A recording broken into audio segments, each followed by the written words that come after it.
SC Verma chapter 2 objective 2 का second problem. क्या कह रहा है प्रॉब्लम में? वेक्टर सी, वेक्टर ए और वेक्टर बी का सम है। ए ऑप्शन में क्या कर रहा है? ए ऑप्शन में कर रहा है mod of vector C is always greater than mod of vector A. C का मॉड ए के मॉड से ऑलवेज ग्रेटर होगा। एग्जांपल के थ्रू समझते हैं।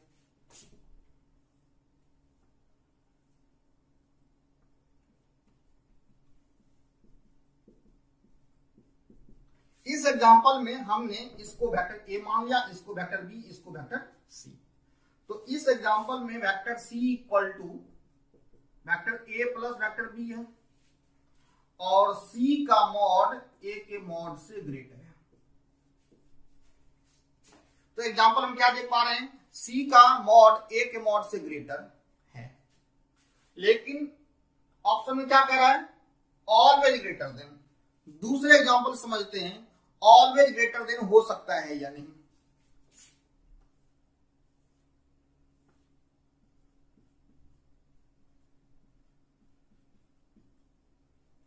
अब इस एग्जांपल में क्या देख पा रहे हैं? इस एग्जांपल में वेक्टर सी ए और बी का सम है और इस एग्जांपल में सी का मॉड ए के मॉड से लेस है और सी का मॉड बी के मॉड से भी लेस है।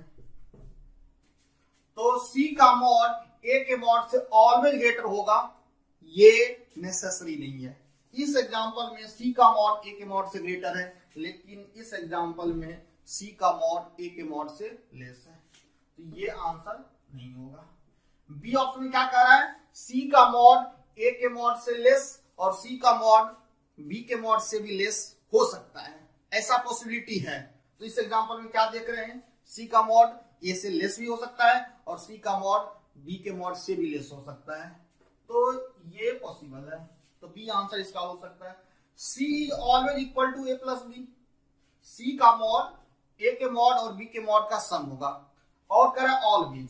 सी का मॉड ए प्लस बी हो सकता है जब ए और बी के बीच का एंगल 0 डिग्री हो, लेकिन सी का मॉड यानी C is always equal to A plus B, C A plus B के इक्वल ऑलवेज होगा, ये नेसेसरी नहीं है, तो ये आंसर भी नहीं होगा।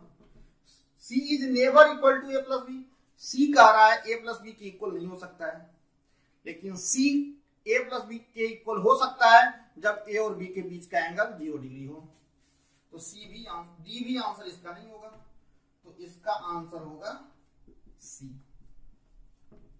सी बी, इसका आंसर होगा बी।